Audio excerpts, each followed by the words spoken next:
발제와 관련돼서 이제 토론을 좀 진행해 보도록 하겠습니다. 먼저 본격적인 토론에 앞서서 네 분의 패널을 소개해 드리겠습니다.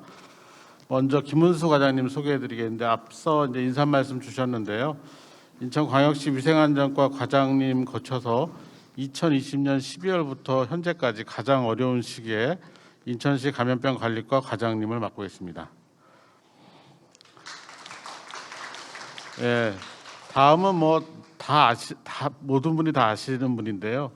조승현 원장님이십니다. 인천 적십자병원 외과 과장 시작으로 인천 적십자병원 원장님 거쳐서 인천광역시 의료원 13대 원장, 성남시 의료원 초대 원장, 또 보건복지부 공공보건의료 발전위원회 위원 역임하셨고요. 현재는 인천광역시 의료원 15대 원장으로 재임하고 계십니다. 다음은 인천 지역 시민사회를 대표해서 참석해 주신 한성희 상임이사님인데요. 건강과 나눔 상임이사와 더불어 인천 공공의료포럼 간사, 인천 감염병 전문병원 민간협의체 TF위원을 맡고 계시고 제2 인천의료원 타당성 연구조사 영역 자문위원과 인천시 지역응급의료위원회 위원도 맡고 계십니다. 네, 마지막으로 김아린 부단장님입니다. 서울 아산병원 간호사를 시작으로 한국보건의료연구원 연구사, 고대의대 예방의학교실 연구원을 거쳐서 보건학 석박사 졸업하시고 2020년부터 인천광역시 감염병관리지원단 부단장으로 재직 중에 계십니다. 예, 오늘 발제와 관련해서 이제 순서대로 좀 말씀을 듣겠는데요. 먼저 김은수 과장님 말씀 부탁드리겠습니다. 마이크 잘 나오죠?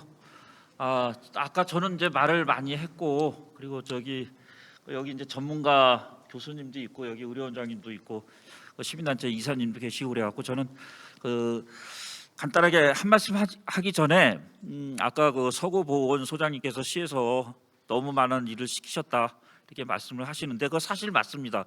근데 저희가 공무원이 이렇게 무슨 일을 할 때 이렇게 되는 거를 시키거든요. 그래서 뭘 시키면 잘해요. 그리고 또 서구 직원들이 불평도 할 수가 있어요. 그런데 결과가 아주 잘 나와요. 그래서 센터라든지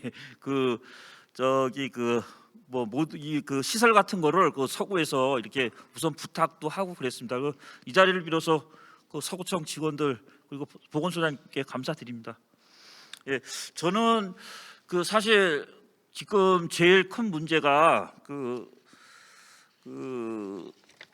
이제 전담 여러 가지가 있는데요. 아까도 서구보건소에서 말미에 말씀하신 원스톱 진료기관 지정이 제일 급하거든요. 그래서 물론 이제 앞으로 코로나 관리는 중증 환자하고 일반 환자 이 두 가지로 나눠서 하는데 중증 환자는 병상이 저희가 여력이 조금 있고 그리고 물론 이제 의료인들의 충원이 문제지만 그리고 수도권 통합으로 하기 때문에 그렇게 큰 문제는 없는데 일반 환자에 대한 원스톱 진료 기관의 지정이거든요. 그래서 저희가 682개소 호흡기 관련된 병의원이 있는데 아직까지 263개가 신청을 하고 있어요. 그래서 저희 지정률이 전국에서 두 번째로 가장 낮거든요. 그래서 저희가 감염병과에서는 앞으로 이 원스톱 진료 기간을 빨리 400개로 늘려서 일반 환자가 코로나에 걸리면 이렇게 가까운 집 근처에서 이게 치료를 받을 수 있도록 이렇게 요 사업에 지금 중점을 둬서 이렇게 추진할 예정입니다. 아무튼 저도 이제 보건소하고 같이 하겠지만 이제 일선으로 돌아가시면 이 원스톱 진료 기관에 대해서 조금 좀 이렇게 속도를 내서 이렇게 지정을 해야 될 것 같습니다. 아무튼 잘 부탁드리겠습니다. 이상입니다. 예, 짧게 말씀해 주셨는데요. 원스톱 진료기관 지정 문제 조금 있다가 조금 더 말씀을 하기로 하고 다음은 조승현 원장님 말씀 부탁드리겠습니다. 네, 우리 김은수 과장님이 워낙 짧게 말씀하셔서 저도 짧게 해야 될 것 같은 중압감에 시달리는 건 아니겠죠? 지금 앞에서 좋은 발제 많이 들었습니다. 사실 다들 모르시는 분은 없을 것 같아요. 조금 제가 정리를 해보자면 우리나라 코로나 대응에 있어서 특징이 좀 몇 가지가 있는데, 첫 번째로는 방역은 나름대로는 K 방역이라고 사실은 우리 공직자분들 그리고 시민들이 또 말을 잘 듣잖아요. 그래서 방역은 사실은 나름대로 상당한 성공을 거두었고 세계적인 모범 사례가 됐지만, 막상 의료 시스템은 뭐 제가 의료 현장에 있지만은 형편 없었다고 표현을 해도 지나치지 않을 정도로 아주 아슬아슬한 위기를 걸었다고 생각합니다. 만일 방역이 조금이라도 무너져서 정말로 델타 당시에 유럽이나 미국 정도의 만일 환자가 발생했으면 국가적 위기에 분명히 빠졌을 거다. 왜냐하면 거기서 뚫혀져 나온 환자들을 감당할 수 있는 의료 시스템이 전혀 되어 있지를 않아요, 우리나라는. 그래서 그런 면에서 보면 결국은 이제 두 번째 측면으로 보면 결국은 이 국가가 컨트롤을 하고 쉽게 말해 부려먹을 수 있는 공공 인프라가 너무 부족한 거죠. 그럼 우리 보건소의 방역 시스템도 마찬가지일 뿐더러 의료에 있어서는 더욱더 취약합니다. 지금 전체 병원에 뭐 한 5%밖에 안 된다고 하지만 실제로 1%입니다. 왜냐하면 국립대학교 병원도 사실은 국가가 마음대로 컨트롤할 수가 없어요. 왜냐하면 보건복지부 소관이 아니기 때문에. 그럼 보건복지부가 지역 보건의료 시스템과 맞물려서 같이 부려먹을 수 있는 시스템은 지역 거점병원, 공공병원인데 우리나라에 한 40개쯤 되고 전체 병원의 1%밖에 되질 않습니다. 그러다 보니까 초창기에 그 엄청나지도 않죠. 사실 외국의 눈으로 보면 별것도 아닌 환자들 가지고서도 나라가 들썩했던 이유는 바로 공공인프라가 터무니없이 부족했고, 또 하나는 지역 의료 시스템이 사실 완결적이지 못했기 때문에 계속 중앙에서 뭔가를 컨트롤하지 않으면 안 되는 이런 부족한 시스템이 있었다고 생각합니다. 또 세 번째 특징으로 보면 사실은 뭐 적지 않은 예산이 투입됐어요. 예를 들면 병원만 보더라도 손실보상금이라는 돈이 있는데, 우리가 이제 뭐 음압병실을 만들거나 무슨 의료 장비를 사는 데 쓴 돈을 제외하고 그냥 쉽게 말해서 병실 비워줘서 고맙다고 준 비용이 바로 손실보상금인데 거의 7조 원 이상이 지금 집행될 예정으로 있습니다만은 이 7조 원의 거의 90% 이상이 민간병원으로 들어갔어요. 그러니까 민간병원이 뭐 믿고 예쁘고 이런 걸 떠나서 그 어떤 의미를 가지고 있는 거 아니, 이 7조 원 중에서 90%의 돈은 사실은 만일 3, 4년 후에 또는 5년 후에 제2의 코로나가 온다면 역시 똑같은 과정을 반복할 거라는 거죠. 그 돈의 예를 들어서 3분의 1 절반을 공공의료기관에 투자를 하고 그 공공의료기관을 확충하는 데 썼다면 지금은 좀 어려웠을지 모르겠지만 4, 5년 후에 올 제2의 코로나에 대해서는 훨씬 더 여유 있게 대응할 수 있는 시스템이 됐을 때 불구하고 4차, 5차 대유행이 오는 동안에 계속 전문가들이 이걸 지적했었습니다. 우리 쉬는 소강 상태 때 공공의료기관을 좀 강화시켜 달라, 인력도 투입하고 중환자를 볼 수 있는 역량을 키워달라 했지만 사실은 여전히 3차 끝났으니까 이제 설마 오겠어, 4차 왔는데 또 오겠어 이러면서 사실은 지금까지 온 거거든요. 이제 뭐 5차 대유행을 또 눈앞에 두고 있다고는 하는데 제가 보기에는 뭐 여전히 답이 없을 것 같습니다. 이러한 특징들을 좀 가지고 있어요. 그래서 그런 문제점들을 사실 해결하는 방법은 그걸 같이 거꾸로 가면 될 것 같아요. 예를 들면 뭐 아까 말한 대로 방역은 성공을 했지만 이게 사실은 네트워크가 잘 되고 인프라가 충분해서 성공한 방역이 아니라 어떻게 보면 여기 계신 보건소나 공직자들의 뼈를 가려놓고 시민들의 일상생활을 극도로 힘들게 만들면서 얻어낸 정말로 치열한 성과거든요. 애탈 정도로 좀 그런 게 느낌이 받는데, 그렇다면 그런 것들을 이제 해결하는 문제, 또 하나는 지역 중심의 어떤 그 방역 시스템을 갖추는 거죠. 중앙은 중앙에서 전체 지역으로 볼 때 어느 부족한 부분을 채워주거나 뭐 약품을 중앙에서 공급을 하거나 이런 센트럴 컨트롤 타워 역할을 해줘야 되는데, 실제로는 중앙에서 지금 지역에 있는 모든 심지어는 환자 발생한 것도 중앙에 연락을 했어야지만 병상을 배정받는 이런 좀 어떻게 보면 터무니없는 일들이 벌어져 온 거거든요. 그런 시스템들을 갖춰야 되겠다. 그리고 무엇보다도 가장 중요한 거는 공공 인프라를 빨리 키워야 되겠다. 우리 보건소 역량도 물론 강화시켜야 되고 특히 저 같은 시립병원을 비롯한 이런 공공병원의 역량을 키워야 된다고 생각합니다. 결국은 감염병 대응에는 조건이 결국은 방역과 의료 시스템을 강화시키고 이걸 조화롭게 만드는 부분, 또 하나는 지역에 있는 방역이나 의료 시스템들을 자기 완결적 구조로 가져가려는 최대한 노력을 해야 될 거고, 그리고 공공부문을 힘을 키워서 공공부문이 사실은 중심적 역할을 하면서 민간과의 PPP, 퍼블릭 프라이빗 파트너십을 잘 이끌어내는 이 과정들이 필요한데 현재에서는 이것들이 하나도 제대로 이루어진 게 없어요. 그러다 보면 이게 뭐 재난인 상황은 당연히 예측할 거로 생각합니다. 그래서 사실은 이제 의료 쪽으로만 본다면 지금 중앙에서 감염병 전문 병원을 전국의 권역별로 지정하는 거 혹시 알고 계실 거예요. 인천이 사실은 메르스 당시에 나왔던 보고서에 감염병 전문 병원이 1순위로 돼 있었음에도 불구하고 지금 계속 뺏기고 있고 작년에도 또 추가로 한 군데 했지만 올해인가요? 뺏겼죠. 또 경기도에 뺏겼습니다.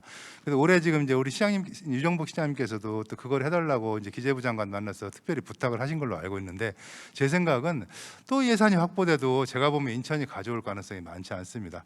왜 그러냐 하면 일단 질병청을 비롯한 보건복지부나 또 중앙에서 정책을 결정하는 사람들의 마인드는 뭐냐 하면 이거는 쉽게 말하면 아까 보건소에서도 그 지역에서 우리 과장님이 그 통합 원스톱 의료 기관을 모집을 했다고 하시잖아요. 사실 감염병 같은 이런 재난적 상황은 모집이 아니라 정부에서 하라고 해야 되는 겁니다. 예를 들면 감염병 전담병원이 전문 병원이 이제 잘 모르셨겠지만 충남대학교라는 대하고 순천향대학교라는 두 군데가 경합이 붙은 적이 있었는데 충남대학교가 땅이 좀 좁다는 이유로 순천향대학교로 뺏겼어요. 뺏긴 걸 보면은 충남대학교 병원은 어쨌든 국립대병원이고 순천향대학병원은 민간병원이잖아요. 그렇다면은 만약 충남대학교 병원이 땅이 없으면 정부가 땅을 사서 키워주고 거기다 짓게 말하고 명령을 해야지. 충남대학교는 내가 원장이라도 할 마음 별로 없을 거예요. 공공기관이 원래 그렇잖아요. 그거 맡아봐야 귀찮기만 하지. 그걸 뭐하러 하겠습니까? 근데 민간병원은 어쨌든 간에 400억이라는 거금을 준다니 일단 한다고 손들고 보는 거죠. 나중에 어떻게 되든지 말든지. 이것이 과연 지속 가능하겠느냐. 이런 측면에서 볼 적에 감염병 전문병원도 당연히 공공기관이 유치를 해야 되는데 인천은 사실은 국립대병원이 없잖아요. 그리고 지금 이제 길병원이나 인하대병원이나 성모병원이 굉장히 열심히 이제 코로나19를 환자를 보긴 했지만 사실 그 병원의 그 위치나 이런 걸로 보면은 그 아파트 밀집 지역 가운데 있는 병원에 과연 감염병 전문병원이 들어온다고 그래 설사 그거를 땄다 하더라도 또 아까 말씀하신 님비가 가만히 있겠느냐. 그렇다면 이것이 정상적 추진이 될 거라는 생각이 별로 들지는 않습니다. 그래서 이제 제가 제안했던 거는 인천의료원 옆에 공원 부지가 좀 있어서 거기다가 감염병 전문병원을 좀 짓고 그 병원을 인천의료원 자체가 현재 역량으로는 그걸 운영할 방법이 없기 때문에 대학병원에 있는 교수님들과 같이 컨소시엄을 구성해서 공동 활용하는 제도를 만들어 보자. 그래서 저는 그걸 갖다 인천형 감염병 전문병원이라고 좀 제안을 했었습니다. 그럼 물론 질병청이나 이쪽에서는 관심이 별로 없죠. 그래서 제 생각은 이번 이제 과장님도 계시고 하기 때문에 인천에서 감염병 전문병원을 반드시 따와야 된다라는 전제가 있고 그 예산이 확보가 된다면 그거를 갖다가 민간병원에 굳이 하시려고 하지 마시고 우리 과장님은 너보다 잘 아실 거예요. 인천형 감염병원을 해서 정말 공공이 중심이 되고 그 지역에 있는 우리 엄중식 단장님 같은 훌륭한 인재들이 모여서 공동 연구도 하고 환자도 같이 볼 수 있는 이런 시스템을 갖추면 아마 전국에서 보기 드문 민간 협력 체계와 시 중심의 완결적인 의료 구조를 갖는 데 큰 도움이 될 거로 생각합니다. 그래서 그 부분은 꼭 이루어졌으면 좋겠다는 바람입니다. 이상 마치겠습니다. 감사합니다. 네, 고맙습니다.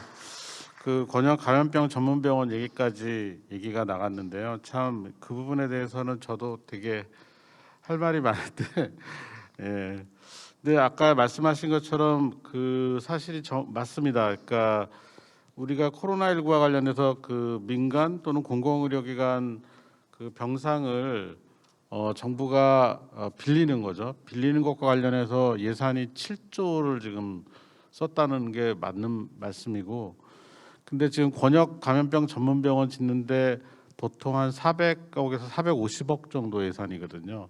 그거 최초 계획은 중앙 감염병 전문병원이 있고 그리고 5개 정도의 권역이 있는 그 계획이 2016년도 17년도 지나면서 이제 수립이 됐었는데 그때 5개 400억이면은 2천억 정도 되는 건가요?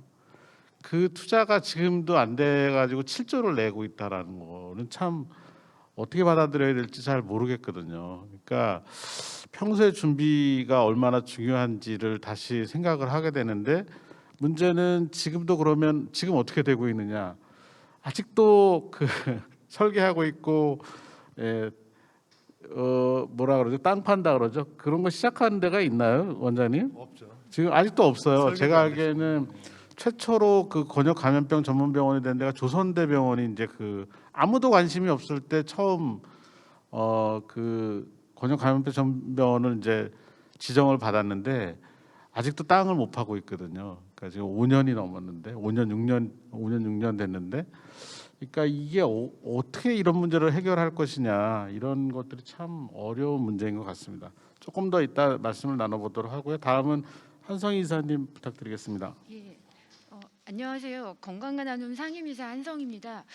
오늘 이 감염성 심포지움에 이 2020년부터 지금까지 대응하느라 고생하신 모든 분들이 지금 함께 계시는 것 같은데요. 이 자리에 불러주셔서 굉장히 영광이고요. 서구보건소 김봉수 소장님 말씀 정말 잘 들었습니다. 이 코로나 시기에 보건소나 인천의료원 같이 공공기관, 공공병원에 대한 시민들의 인식이 굉장히 많이 달라지고 여기에 대해 필요성을 많이 느끼게 됐었던 이 과정이었던 것 같은데요. 인천시 의회가 며칠 전에 새롭게 구성이 좀 됐습니다. 그래서 새롭게 구성이 됐었던 인천시 의회에서 이번 주에 굉장히 저희가 너무 놀랄 만한 발언이 좀 나왔었는데요.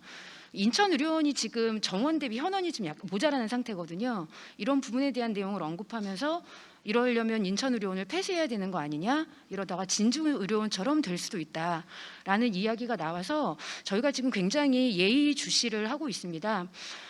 여기에 계신 분들의 그동안의 노고가 헛되지 않도록 저희 인천 공공의료 포럼 시민사회단체 대표에서 열심히 활동하도록 하겠습니다. 이번 민선 9기 시장 선거 시기에 저희 인천 공공의료 포럼은 건강도시 인천을 위한 보건정책 토론회라는 제목의 정책 제안 토론회를 진행을 했습니다. 각 당에서 그 당시 4명의 후보들이 다 참석하셔서 의견을 밝히셨고요. 그리고 각 당의 각 캠프의 이제 보건 정책 담당자들은 저희가 제안한 각각의 정책에 대해서 이제 개별적인 의견을 밝히시는 자리가 좀 있었습니다. 그리고 그보다 앞선 2020년에 공공의료 포럼은 코로나19 장기화를 대비한 인천 보건의료 체계 강화 방안 모색 토론회를 주최해서 지금 여기 인천 감염병 관리지원단 엄중식 단장님을 비롯해 각계각층의 전문가를 모시고 의견을 나누는 자리를 마련한 적이 있습니다. 오늘 발표해 주신 그 4분의 발표자와 저희가 진행되었었던 2차례 토론을 바탕으로 해서 저희 인천 공공의료 포럼이 가지고 있는 고민들을 여러분들과 함께 좀 나눠보고자 합니다. 첫 번째로 가장 중요하게 생각했던 부분 중에 하나는요, 인천형 감염병 전문병원을 만들어야 된다는 부분이었는데요. 앞서서 이제 조승현 원장님께서 그 부분에 대해서는 충분히 지금 말씀을 해주신 것 같습니다. 우선 덧붙여서 한 가지 더 얘기를 하자면, 그때 이제 연구 용역을 진행하면서 감염병 전문병원에 대한 이제 이게 우리나라에 어디에 어떤 식으로 지어야 되는지 이런 결과가 좀 나온 적이 있었는데요. 여기서 중요했었던 게 인구 밀집도와 국제공항의 위치를 감안을 해서 내륙에는 중부, 영남, 호남권에 각각 권역별로 1개씩 감염병 전문병원을 짓고, 그리고 많은 외국인들의 출입과 공중보건 위기 시에 해외 교민들의 대거 입국 사태에 대비를 하기 위해서 인천과 제주에 각각 감염병 전문병원이 필요하다는 이런 결과를 도출해냈었습니다. 다 아시다시피 코로나19 초기 우한 교포들이 전세기를 통해서 다 인천공항으로 들어왔고요. 메르스 코로나19 지금 최근에 원숭이 두창까지 해외 유입 감염병은 여튼 다 인천을 도착해서 전국으로 퍼지게 되는 양상을 띠게 되는데요.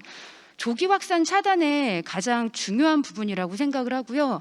국립대병원이 없다고 하면 앞서 조승현 원장님께서 말씀하신 것처럼 인천의료원에 대해서 기능과 예산 지원을 통해서 사이즈를 키우고 이것을 인천시가 책임지는 모델로, 그리고 이 인천에 있는 상급 종합병원과의 좋은 협업 모델이 인천시에서 이 경우를 통해서 만들어지면 정말 더할 바가 없겠다. 하여튼 이 생각을 하고 있고요.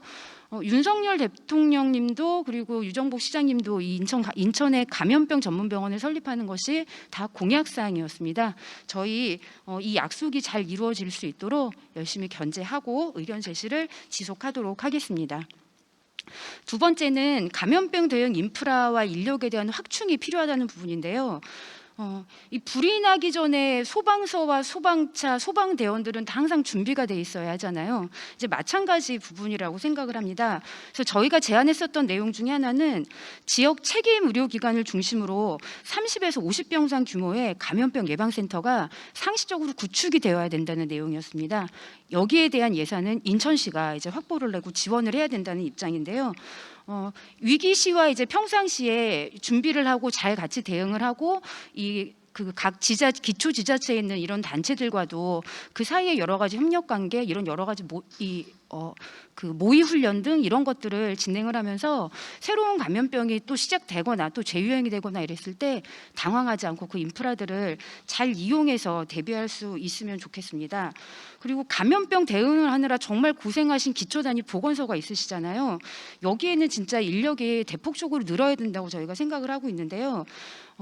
이 감염병 관리과하고 역학 조사팀 이런 것들이 지금 생기고 있는데 역학 통계팀도 같이 만들어야 된다는 게 저희 입장입니다. 그리고 이 역학 조사관 등 보건의료 인력 확충을 위해서는 이 예산 마련이나 이런 것들이 되게 중요할 것 같고요. 저희도 인천 감염병 관리 지원단을 통해서 현장 중심 직무관 훈련이라는 2년의 과정을 거쳐야 정식 역학조사관이 된다고 하는 이 굉장히 어려운 과정이 있다는 걸 여튼 알게 되었는데요.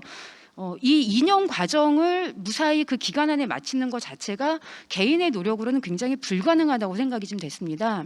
그래서 역학조사관 양성을 위한 지원 시스템은 각구 보건소 이렇게 기초 단위에서 하는 것이 아니라 인천시가 정책적인 차원으로 예산을 준비하고 이런 시스템을 만들어야 된다고 생각합니다.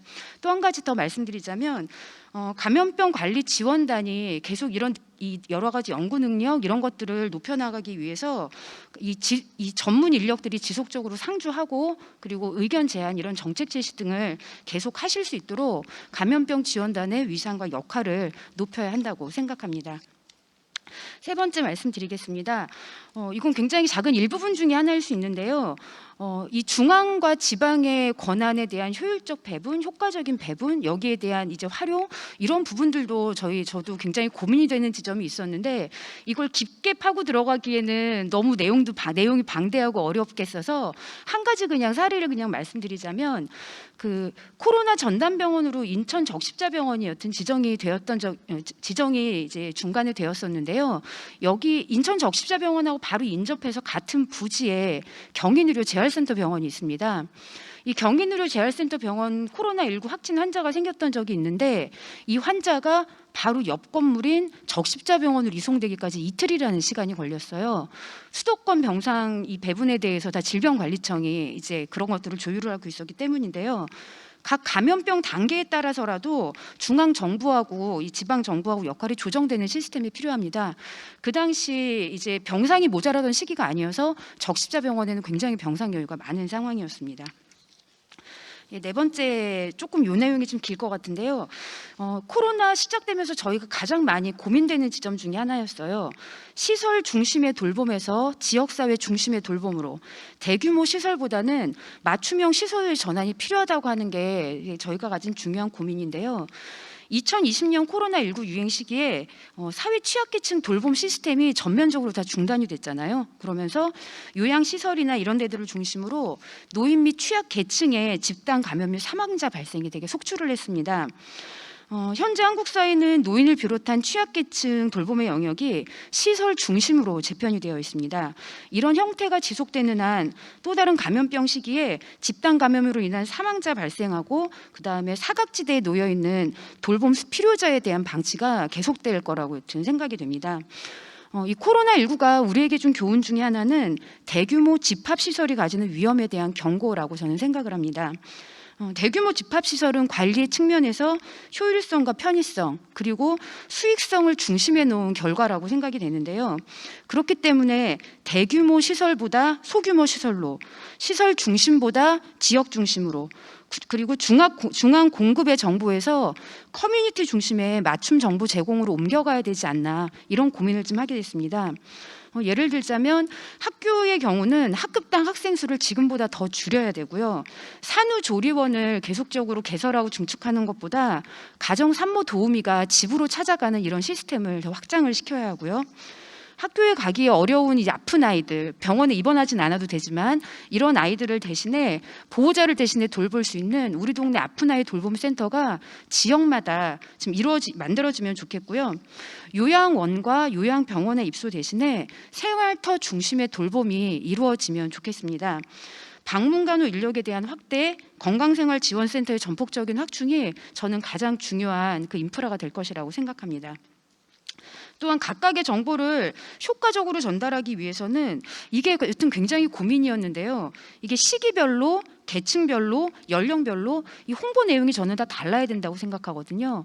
이런 부분들을 지속적으로 어떻게 공급할 수 있을지 이런 부분에 대해서도 인천시가 시스템적으로 고민을 하셔야 되는 것이 아닌가 고민을 하고 생각하고 있습니다. 마지막 말씀인데요. 지금까지 드린 4가지 이야기를 다 진행하기 위해서 가장 중요한 선결 조건이 있습니다. 바로 인천시 보건 분야 예산에 대한 확대인데요.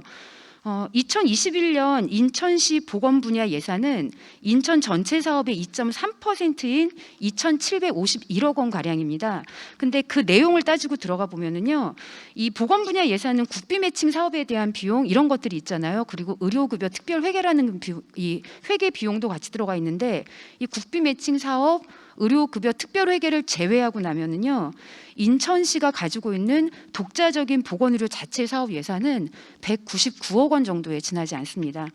이거는 인천시 전체 예산에서 0.17%를 차지하고 있는 거거든요.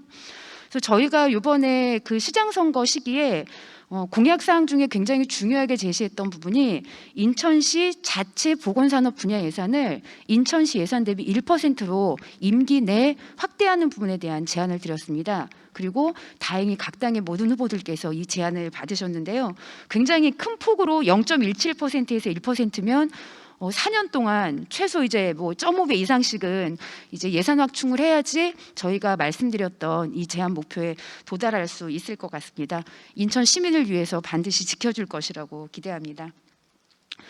제가 준비한 이제 드릴 말씀은 여기까지인데요. 솔직히는 각 항목 하나하나마다 더 깊은 시간을 할애해서 이야기를 해야 되겠지만 제가 인천 시민사회단체가 코로나19 대응을 보면서 여기 계신 고생하신 분들을 보면서 이런 고민을 안고 있고 이런 방향성을 가지고 가고 있구나라는 부분들을 여러분들하고 함께 나누고 싶어서 제가 좀 약간 욕심을 내서 이제 빠르게 좀 말씀을 드렸습니다.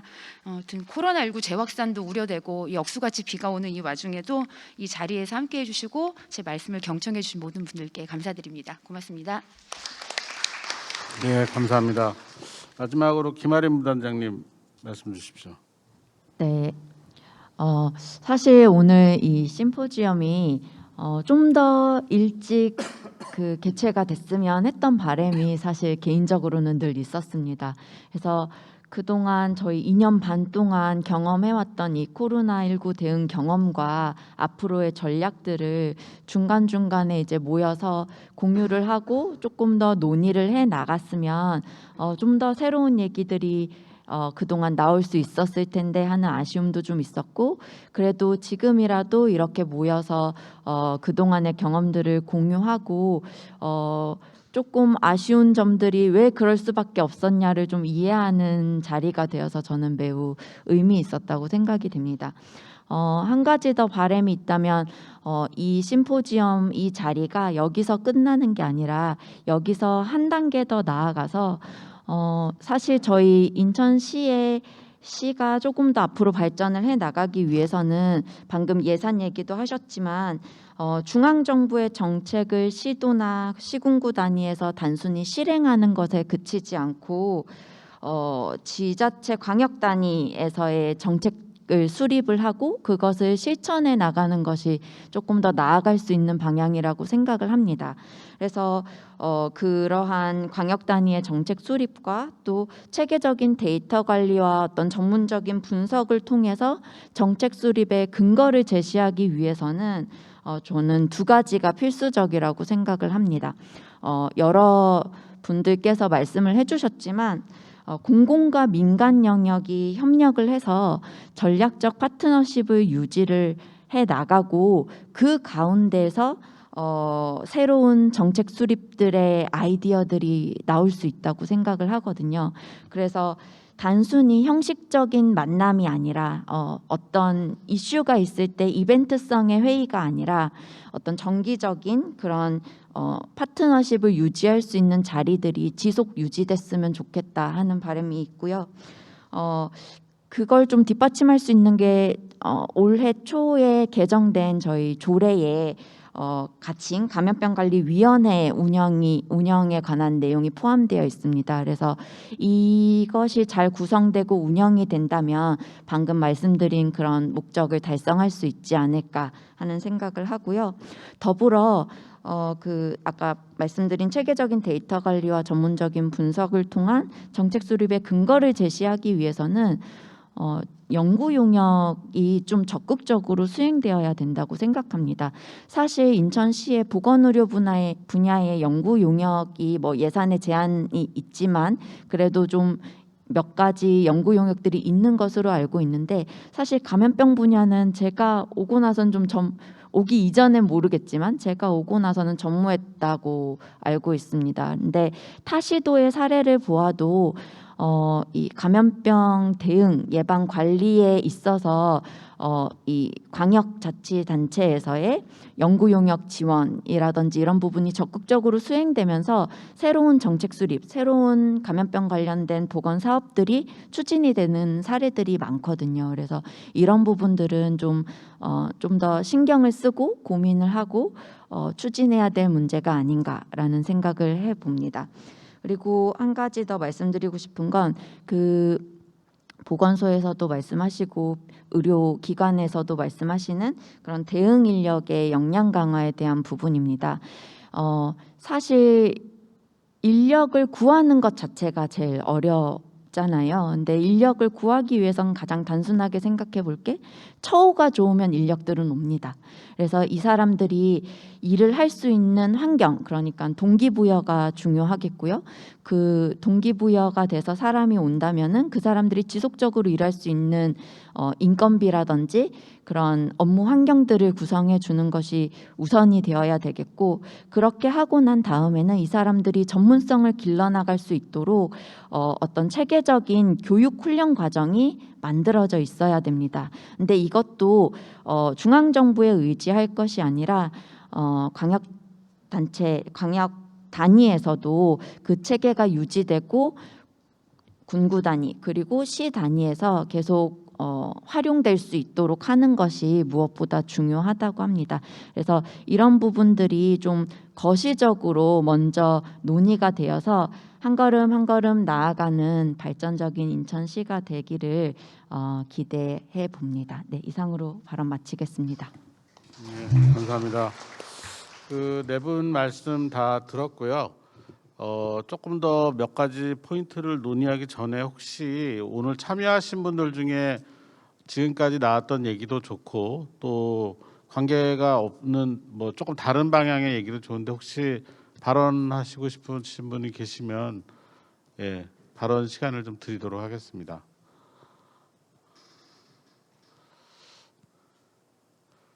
네.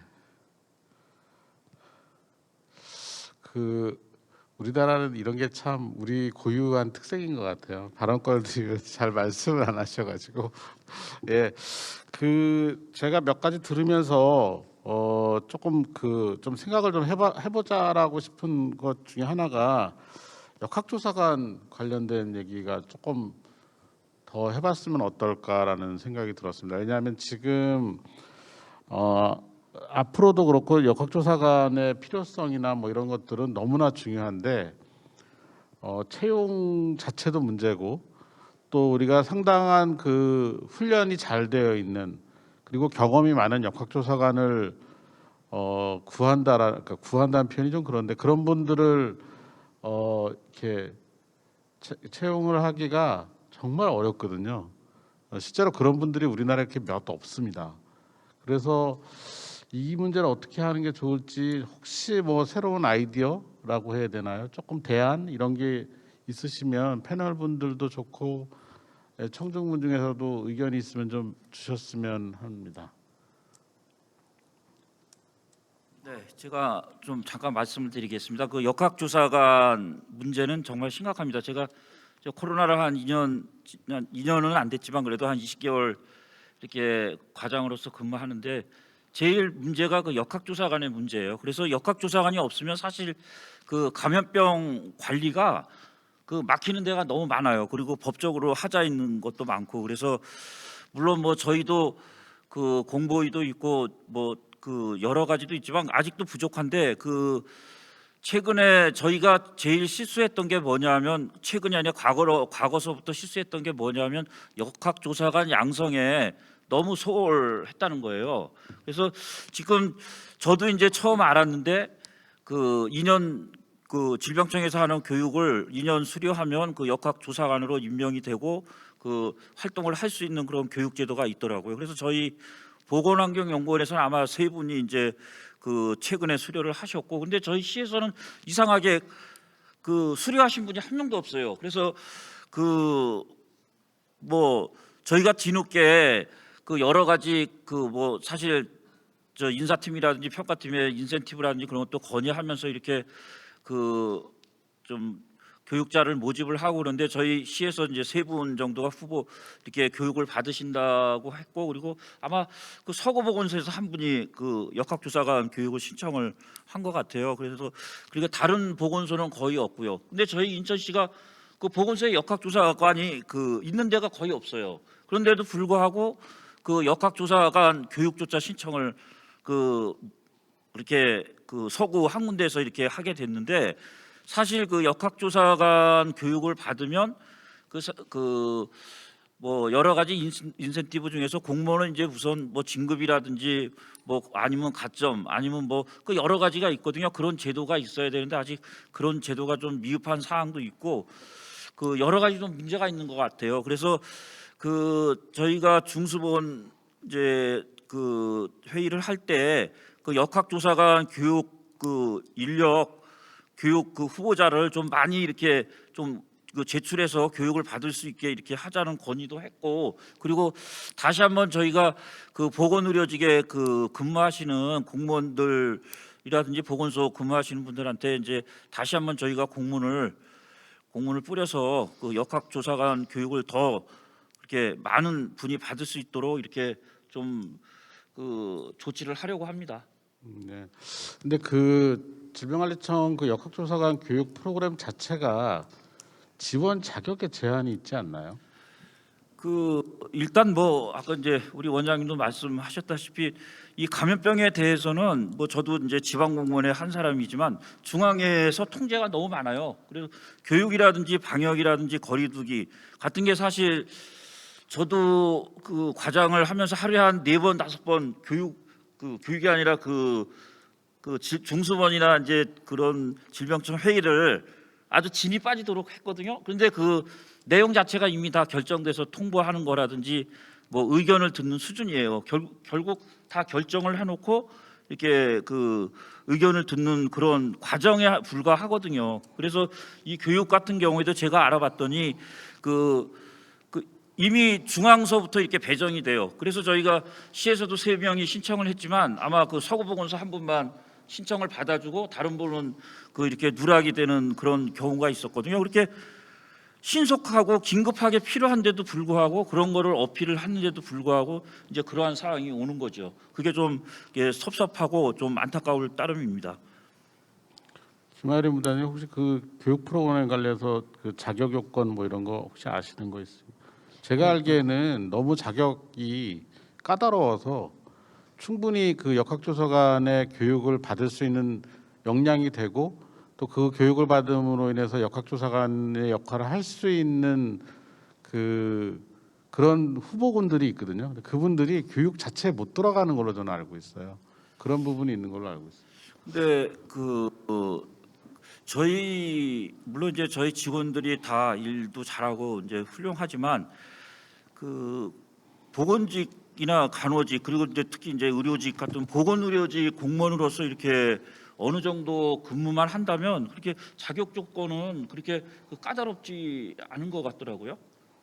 네, 이게 자격 요건이 그 교육을 받을 수 있는 자격 요건이 딱 정해져 있는 건 아닌데 감염병 예방법에 역학조사관의 자격으로 이제 방역 역학조사 예방 접종을 담당하는 공무원, 뭐 의료인, 그밖에 뭐 공중보건의사, 그밖에 관련 전문가들이라고 이제 한정되어져 있는데 이런 요건만 되면 사실 그 질병청의 역학조사관 교육을 받을 수는 있습니다. 하지만 질병청에서 코로나19가 유행이 시작되고 대규모 확산이 되기 시작하면서 역학조사관을 대거 채용, 수습 역학조사관을 대거 채용하면서 그 교육의 우선순위가 많이 배제가 된 거죠, 지자체에. 그러니까 예전에 초창 저희 18년, 19년만 해도 저희 감염병관리지원단이 민간인 신분으로 역학조사관 교육을 수료할 수 있었습니다. 그런데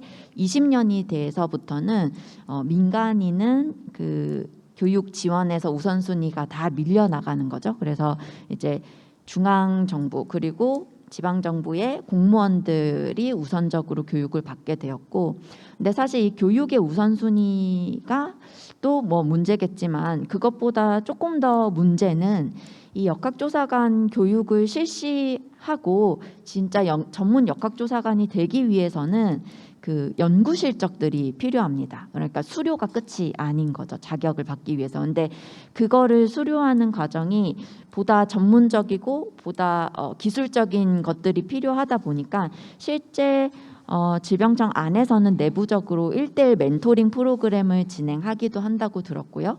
그리고 그 이제 교육 이수만 끝나고 이제 전문 역학조사관이 못 되는 수습 역학조사관이 너무 많다 보니 이런 거에 대한 고민을 타 시도에서도 하고 있더라고요. 그래서 제가 잠깐 이제 들었던 사례인데, 타 시도에서는 연구 용역으로 전문 기관에 그 이 멘토링 프로그램 운영을 이제 의뢰를 한 거죠. 그래서 그 시도에 역학조사관 교육을 받은 사람들 10명, 뭐 20명을 대상으로 1년 동안 그 전문성을 가진 교수님들이 1:1 멘토링을 해서 전문 역학조사관이 될 수 있게 하는 양성 프로그램들을 운영을 하기도 하는 사례를 보았습니다. 그래서 이게 사실 교육의 기회를 얻는 것도 힘든데 전문 역학조사관이 되는 길도 힘들고, 그래서 이 좁은 길을 조금 더 넓혀 나가기 위해서 지자체에서 할 수 있는 건 무엇인가라는 것이 사실 고민이 필요하고, 저는 그래서 아까 말씀드린 그 광역 단위의 정책 수립에 있어서 그런 교육 훈련을 체계화하는 것들이 필요하다고 말씀드린 것입니다. 그리고 한 가지 더 말씀드리자면, 이 역학조사관의 숫자를 늘리는 것이 과연 의미가 있을까? 이렇게 어렵고 힘든데, 그래서 제가 좀 고민을 해봤던 게, 저희 이 코로나19 대응 2년 반 동안을 역학조사 반원들의 활동이 정말 굉장했잖아요. 그러면 전문 역학조사관, 훈련된 전문 역학조사관이 소수만 있더라도 이 역학조사 반원들을 잘 교육 양성시키면 어떤 신종 감염병이 오더라도 잘 대처할 수 있지 않을까 하는 좀 제 개인적인 확신이 들었습니다. 그래서 저는 이 소수더라도 전문 역학조사관 몇 명을 시에서 담당해서 키우고, 이분들이 역학조사 반원들을 교육 훈련시킬 수 있는 이런 체계를 좀 인천시에서 만들어 나가면 어떨까 하고 제 의견을 드려봅니다. 네. 네. 혹시 역학조사 팀장님 오셨는데 혹시 하실 말씀 없으신가요? 혹시 뭐 없으시면 그냥 넘어가겠습니다.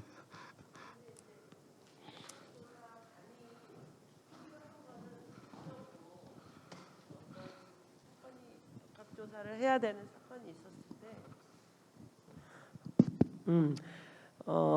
반원들은 얼마든지 일을 할 수 있어요. 그렇지만 역학조사관이 해야지 법적으로 문제가 되지 않는 사항이 있기 때문에 교육을 시켜서 그들을 활용하는 거는 훌륭한 말씀이시고요. 근데 이제 역학조사관은 정상적으로 있어야 어떤 소송이라든지 분쟁이 있을 때 그들이 결정한 것이 법적으로 효력이 있다고 합니다. 네.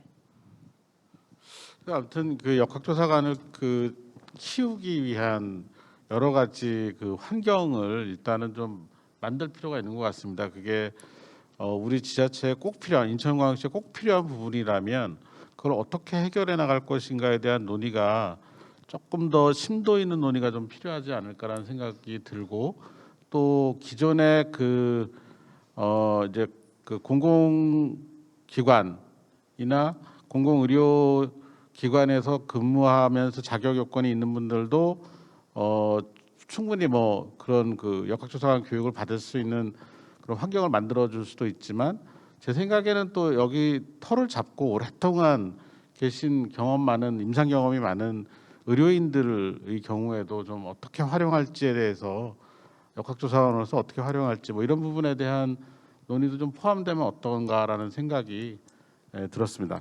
그 시간이 거의 다 되는데 마지막으로 한성희 이사님께서 이 지자체 역할 같은 거 되게 강조해 주셨는데 제가 굉장히 지금 궁금하면서도 우리가 지금 계속 어떻게 돌아가는지 모르는 나라가 일본이에요.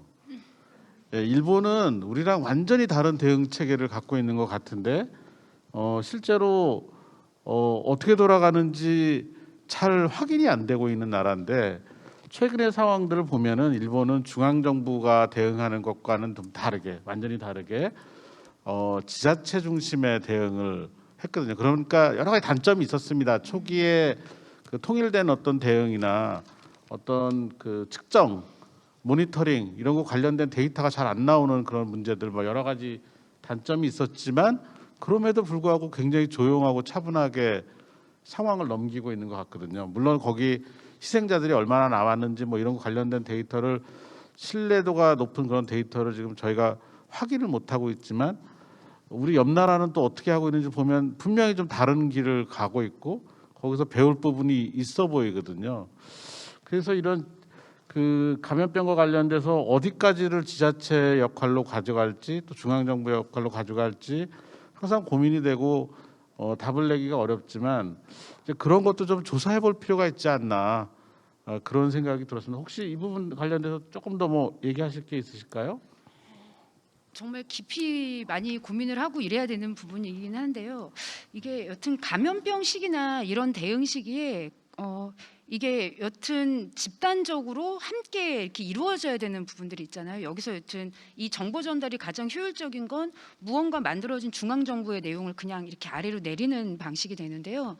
아까 첫 번째 발표하신 정재훈 교수님 말씀에서도 이런 위기 대응이나 이런 시스템을 만들 때 여기에 직접 참여해야 되는 당사자인 시민들의 목소리는 들어가지를 않거든요. 왜냐하면 비전문가이기 때문에 이런 부분들이 이게 조금 그래도 상쇄될 수 있으려면 이런 구조 안에 시민사회나 이렇게 목소리를 대표할 수 있는 이런 사람들이 함께 참여를 해야지 이 방역 체계나 이런 체계 안에 들어오지 못하는 다른 일반 시민들의 목소리나 이런 부분들의 뭐 여론이든 의견이든 이런 것들이 지금 제시될 수 있지 않을까 그런 생각이 좀 들었습니다.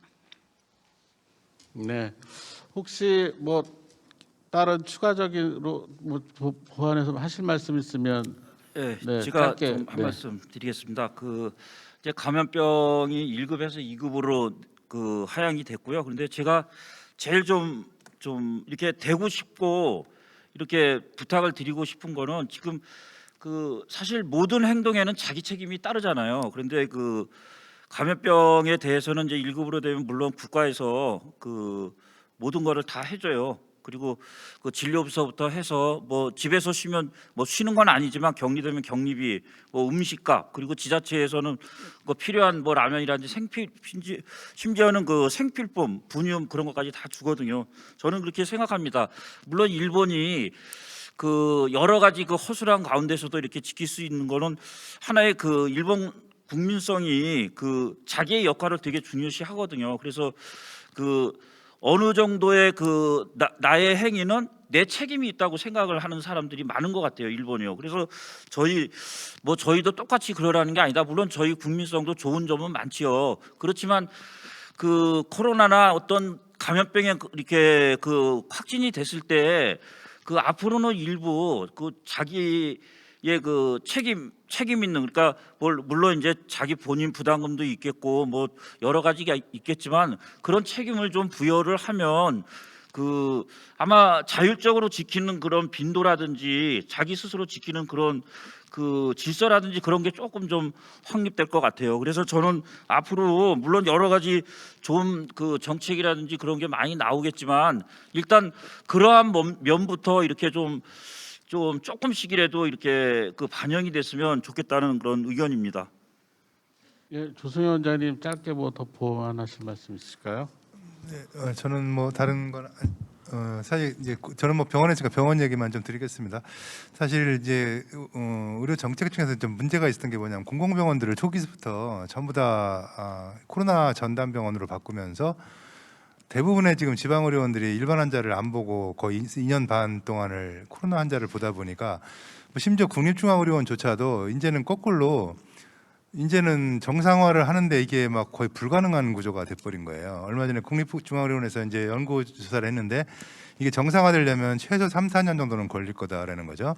근데 아까 우리 김봉수 소장님 말씀하셨다시피 코로나가 지나가고 났을 때 과연 공공의료기관들이 일반 환자가 여전히 떨어진 상태에서 또 독립재산제 미명하에 적자 예산을 편성하는 것을 과연 익스큐즈 할 것이냐, 그런 부분에 대한 걱정들이 지금 굉장히 많습니다. 그래서 우리 여기 공직자분들이 많이 계시니까 사실은 그런 상황들을 좀 여러분들께서 많이 이해를 하시고 어떻게 하면 좀 좋을지 그런 아이디어도 좀 주시고 또 시장님께도 말씀을 드려서 다시는 또 그런 걸 반복하면 안 되겠죠. 그러니까 그런 상황에 대해서 좀 이해를 했으면 좋겠다는 그런 말씀을 드립니다. 인천의료원도 뭐 예외가 아니죠. 사실은 지금. 네. 네, 한성희 이사님. 준비를 하고 말씀을 드리면서 여기 여튼 그 코로나 대응에 있어서 최일선에 계셨던 분들인데 제가 지금 여튼 드렸던 이런 말씀들이 이게 과연 그냥 시간을 낭비하는 이야기가 되지 않았을지 여튼 여전히 이 우려는 가지고 있고요.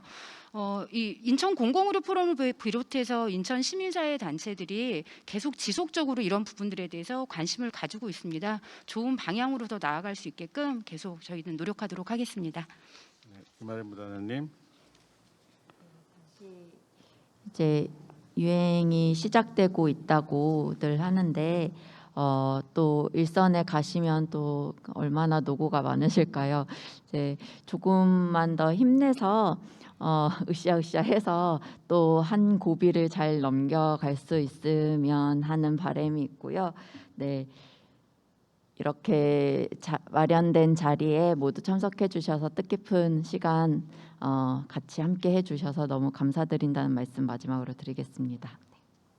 예, 그 2시부터 네 분의 발제자 그리고 네 분의 패널 분들께서 열띤 발표와 그리고 토론해 주셨습니다. 오늘 날씨가 정말 굿인데 많이 참여해 주셔서 감사드리고요. 시간이 벌써 지났습니다. 예정된 시간이. 그래서 오늘 토론 마무리하도록 하겠고 돌아가시는 길에 안전하게 돌아가시기를 바라겠습니다. 오늘 참여해 주셔서 감사합니다. 고맙습니다.